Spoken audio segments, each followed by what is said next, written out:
Welcome to the Tesla vlog, full self-driving. We are on version 12.3. And let's begin. This is the most challenging thing for it. Normally what it would do is it'd go over to the far right and then park diagonally across this stop sign. For the first time ever in all my FSD, it has hugged the left lane correctly.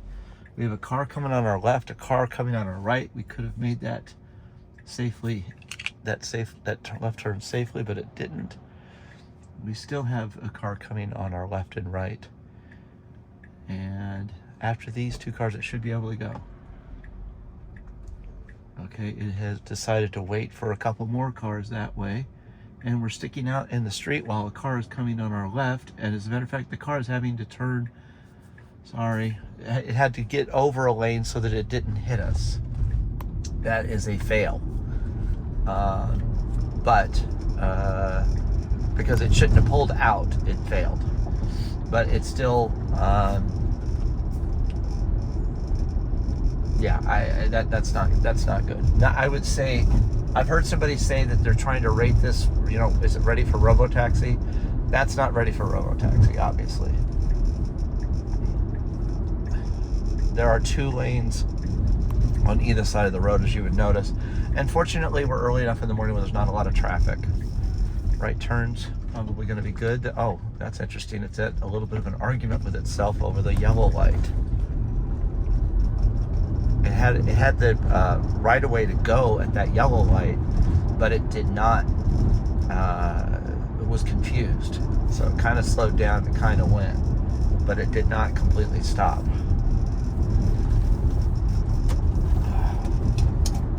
Sorry, my glasses were rattling there.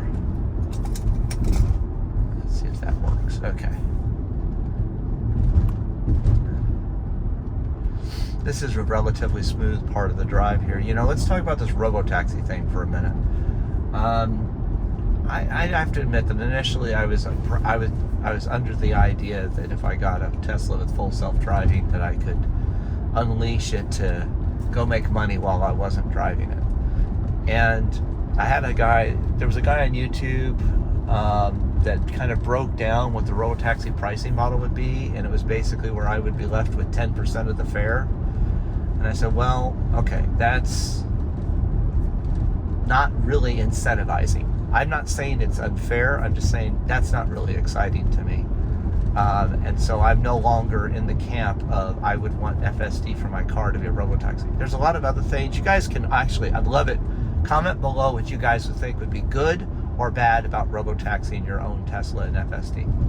So, but I started to realize that beyond the nuances of that, the cost of revenue and everything else, RoboTaxis don't benefit anybody but the company that makes the RoboTaxi technology, and that would be Tesla. And I'm not against Tesla making some money, but it really only benefits Tesla to eliminate drivers. It takes the revenue that those drivers would normally make, the families that normally would be fed by that income. By the way, we're back to this problem where I didn't even realize it's not going to full my recommended speed. It's going right around the speed limit. You take the revenue from these families, from these guys that are working all the time and everything else, and you say, those guys don't deserve to make money anymore. A billion-dollar company, trillion-dollar company deserves to make that money. And with a marginal increase in safety, maybe not even an increase in safety, maybe the same thing, because because these cars can't really drive themselves as well as a human can. But here's what I do after a year of FSD, a year plus with enhanced autopilot. This is what I truly think is the answer. Tesla needs to focus on level 3 autonomy. It needs to focus on making these cars to where people can have the option to drive. Basically what I've been doing for a year. I feel that benefits everybody. People will pay extra to have the car do it.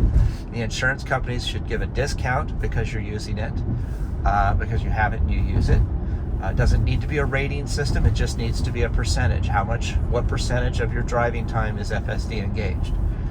And I also think that when it comes to parking lots, and I think anything below 30 miles an hour, Tesla should cover. if there's a car accident. Kind of like what Mercedes does. So if it's in a parking lot, hits a parked car, Tesla covers it. And that's how good they should be able to stand behind their software, in my opinion. But you guys can duke it out in the comments what you think about it. But I think that would be a major win for everybody if we could get off this level 2 nag screen and we could use this full self-driving as it becomes mature and ready to enable distracted driving, because that's the #1 killer of people, and the #1 reason why humans shouldn't be driving is because we're all distracted. And believe it or not, it doesn't take us following, doom scrolling on Instagram or on Facebook to be a bad driver. It takes us changing the radio station. Boom, hit a pedestrian or something like that. There's trash in the road, and we ran over it. So right now, there's really not much different other than the fact that this is the slowest I've ever seen this car drive. Again, I'm gonna have to dig into the settings and figure out whether or not that's any good or not. But I think that, getting back to my point about this, and we're about to end our drive here, I really think that the purpose of full self-driving should not be RoboTaxi, but to give us the options as drivers to take a break from driving mentally, and even give us a superpower as far as driving goes, to be super aware of our environments, to be super safe. I've had a situation where I did not see a pedestrian because of the A-pillar, and I was wondering why FSD wasn't going. It perfectly saw the person and did not want to go because it said that, oh, that person might walk in front of me. This is unprecedented. This is actually pretty smooth. We're in a confusing parking lot situation. It's going very slow. I haven't had to take over yet, so go ahead. I do have to take over here because I don't know what it wants to do. It wanted to go right here. I don't want to park here anyway. This is the problem with parking lots. Let's see what it does if I activate it. It's just stopping.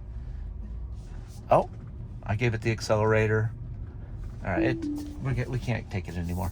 At any rate, we'll see how everything else goes as we do more of these drives, but today's was relatively uneventful. The blind left turn wasn't very good.